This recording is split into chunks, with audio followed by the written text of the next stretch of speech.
Hello everyone, so it's laag time so for this vlog. No, so moadto taog kanang saan siya? Sentro sa Talakag. It's because bago pa man ta karon then ugma duty na ginako. Sureball na akong duty ugma. So mag-lag ta.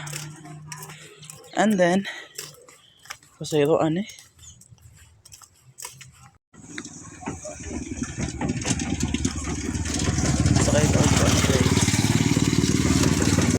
Once upon a time, there was a dato or chieftain in a faraway village in Mindanao. He was hated and feared by the people. One reason was because the dato was greedy. So kanina video guys, sa tinuod lang yun no, na kajuti naman yung tagsugod is Talakag. So first time na ako nakasakay og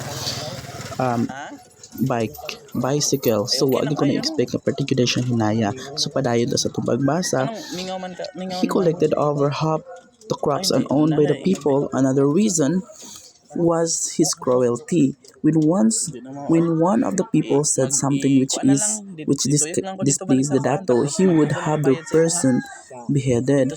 So kanay guys, na-stress ko pag sakay na ako kay nga ko na expect nga dali dai sa kuan guys, kaning lugar nga ako naatuan is for the first time ang ila dai pasayroan diri is kung dili e-bike kaning bicycle kanang taong kanang ipadol-padol lang nimo siya. So as in guys, pertigid siyang hinaya. Kung nagdali ka nga pagkatao ka na nakalakaw, nakaatuan, nya rush na kaayo. So guys, kung pa mo sakyan 50-50 yun ka, malate yun ka. So padayon to sa pagbasa.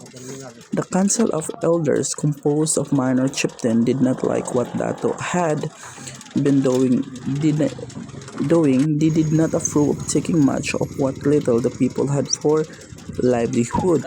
So kaninga time guys is nag-request na lang ko kay na supposed to be no nalimtan ako explain sa inyo ha. Nagidunta ko adtuan nga place pero kay tungod pag adto na ako dito is paglayo na kaay siya mo to nga nag-decide ko nga mapuyok na lagbalik kay pa adto na lang mi sa inchik or sa Juni.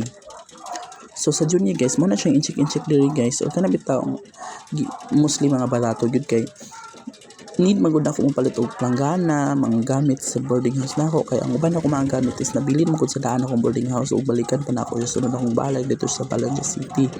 So padayon ta. The dato was of course happy. He was rich and he was proud. He did not care if the people hated him. He did not care. So mo to siya guys no, so padayon na po.